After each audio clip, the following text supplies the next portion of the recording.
kelompok keterampilan menjelaskan. Saya Anugrah Miliani, saya Fitria Ramadhani dari kelas C22A. Di sini kami akan menjelaskan apa itu yang dimaksud dengan keterampilan menjelaskan dan mempraktekkan contoh simulasi mengenai keterampilan menjelaskan dalam proses pembelajaran. Nah, sebelum itu, ayo kita simak apa itu keterampilan menjelaskan.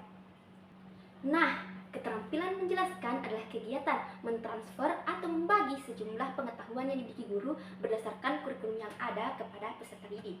Keterampilan menjelaskan dalam pembelajaran adalah penyajian informasi secara lisan yang diorganisasi secara sistematis untuk menunjukkan adanya hubungan satu dengan yang lain, misalnya sebab dan akibat atau proses pengajaran. Nah, selanjutnya di sini saya akan menjelaskan tentang tujuan keterampilan menjelaskan. Tujuan yang pertama, membantu dan membimbing siswa dalam memahami proses atau bagaimana dia bertanya dan juga bagaimana penjelasan dari guru.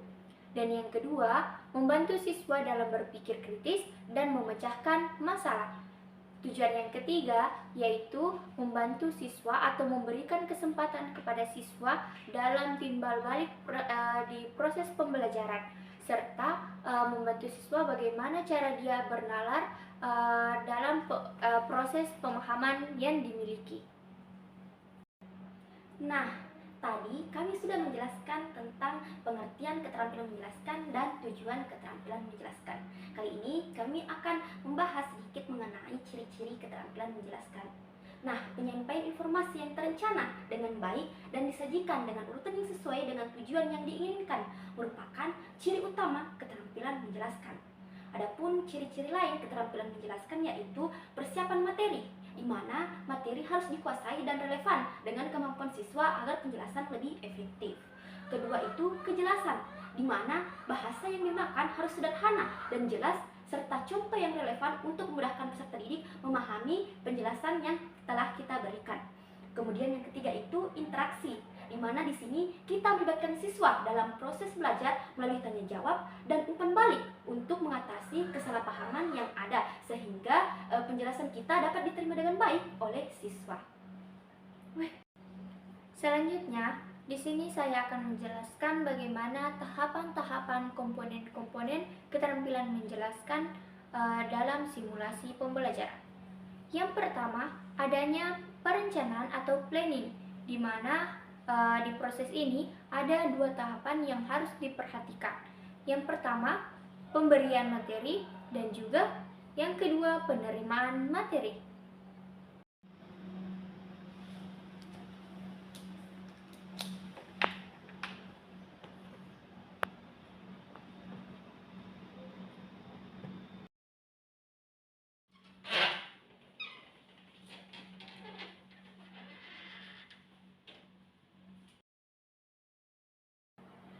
Kedua, yaitu proses adanya kejelasan materi. Di sini, proses kejelasan materi terdapat 3 hal yang harus diperhatikan. Yang pertama, pemberian penjelasan yang jelas. Yang kedua, adanya pemberian contoh atau ilustrasi kepada peserta didik. Dan yang ketiga, yaitu adanya pemberian tekanan.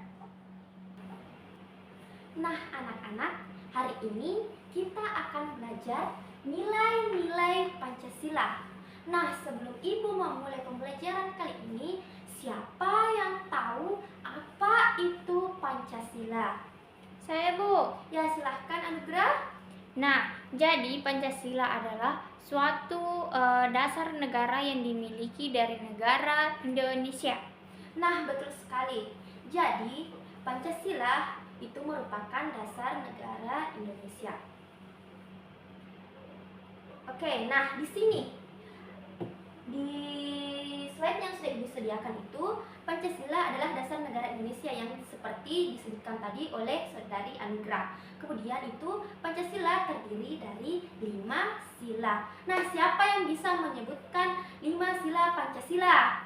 Saya, Bu. Oke, silahkan. Jadi Pancasila itu ada 5. Yang pertama, ketuhanan yang Maha Esa. Yang kedua, kemanusiaan yang adil dan beradab. Yang ketiga, persatuan Indonesia. Yang keempat, kerakyatan yang dipimpin oleh hikmat kebijaksanaan dalam permusyawaratan perwakilan. Dan yang terakhir, yang kelima, yaitu keadilan sosial bagi seluruh rakyat Indonesia. Nah, betul sekali yang tadi telah disebutkan 5 sila Pancasila.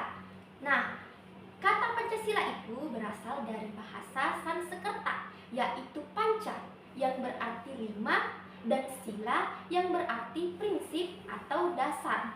Nah, Pancasila adalah landasan negara Indonesia dan dasar bagi cara hidup rakyat Indonesia.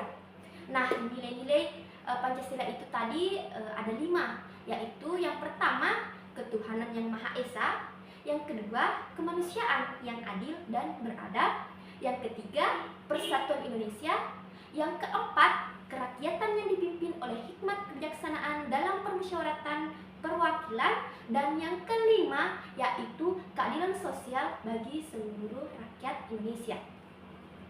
Oke, selanjutnya di sini lambang Pancasila. Nah, pada lambang Pancasila itu terdapat burung Garuda dengan perisai di dadanya seperti gambar ini.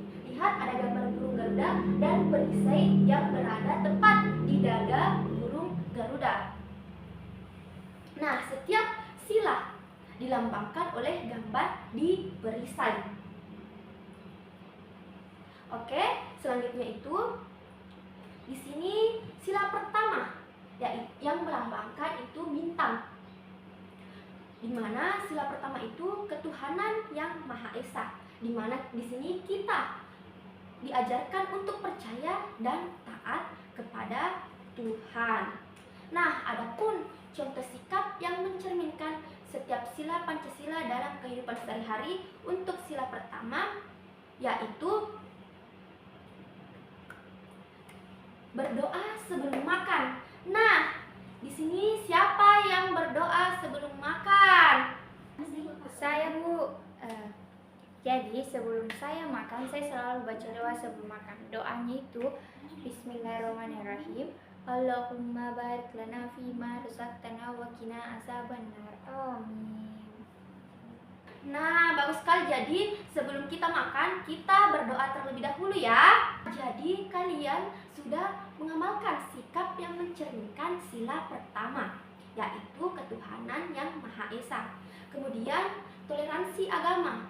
Nah, jadi toleransi agama yaitu kita tidak membedakan agama-agama lain karena kita semua satu di Indonesia. Kemudian selanjutnya itu sila kedua, di mana di sini lambangnya itu rantai. Nah, sila kedua itu kemanusiaan yang adil dan beradab. Di sini mengajarkan kita untuk menghargai dan menyayangi sesama. Nah, sikap yang mencerminkan pada sila kedua itu yang pertama, membantu teman yang kesusahan. Jika ada teman kalian yang kesusahan, tolong dibantu ya. Iya, Bu. Oke, kemudian yang kedua, bersikap adil dalam bermain. Nah, di sini kita tidak boleh baku bombek-bombek. Ya, Bu. Betul, Nah, Bu.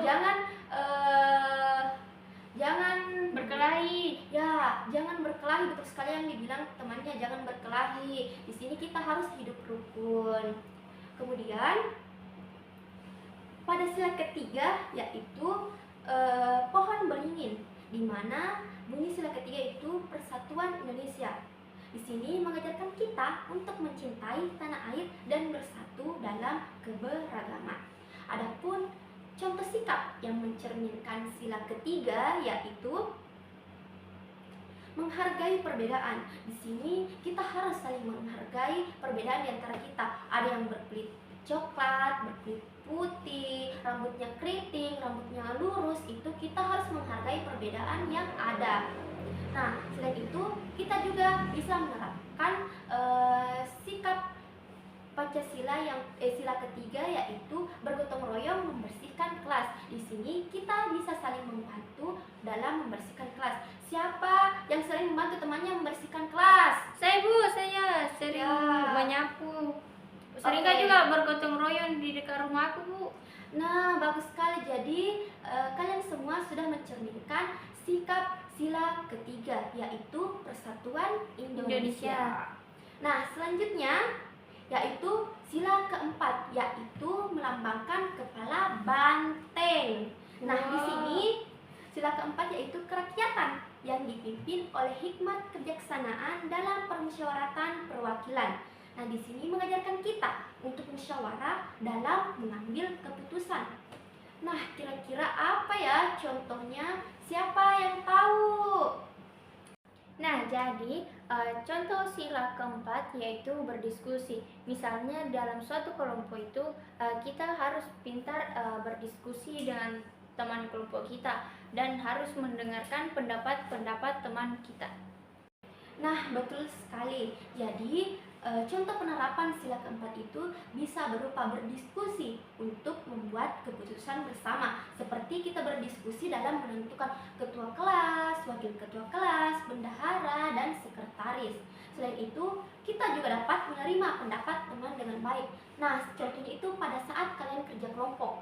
Nah, di sini ada perbedaan pendapat antara si A dan si B. Maka di sini kita harus menerima pendapat A dan pendapat B dan memusyawarahkannya sehingga menjadi keputusan bersama. Oke, pintar semua ya. Ibu.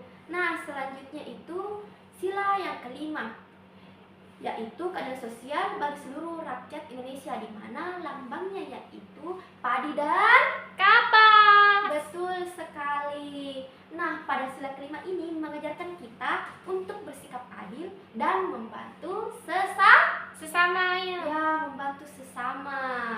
Nah, sikapnya yaitu yang pertama itu tidak membeda-bedakan teman. Kemudian yang kedua, membagi waktu bermain secara adil.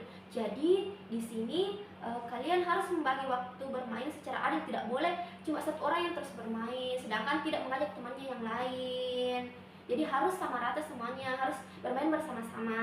Nah, selain yang telah Ibu sebutkan tadi, siapa yang tahu apa contoh penerapan pada sila kelima? Saya Bu, saya. Oke, silahkan.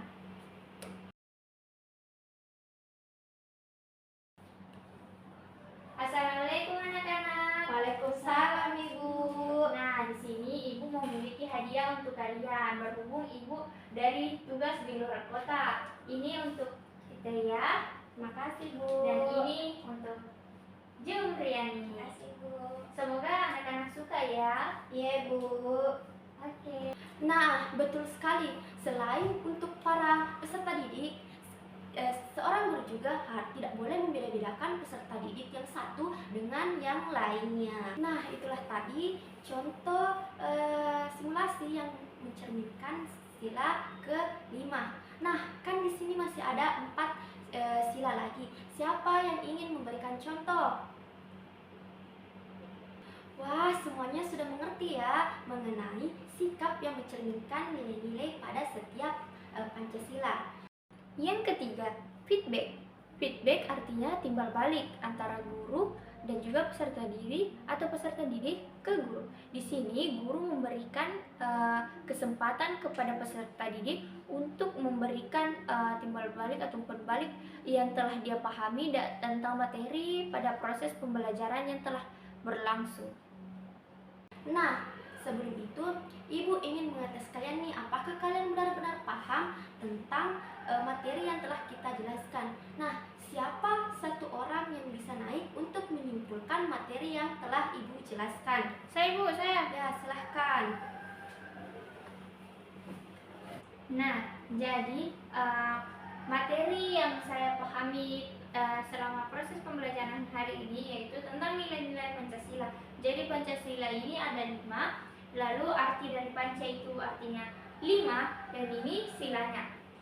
Jadi setelah itu saya mengetahui isi dari Pancasila, poin-poinnya, lambang, dan juga salah satu contoh-contoh atau penerapan yang dapat kita lakukan di kehidupan sehari-hari kita, seperti persatuan. Sila ketiga, persatuan Indonesia, di mana kita harus bersatu dalam suatu lingkungan, dan juga sila kelima, keadilan sosial bagi seluruh rakyat Indonesia, di mana kita tidak boleh membeda-bedakan orang atau teman. Jadi kita harus bersatu Sekian, saya kembalikan ke Ibu. Terima kasih.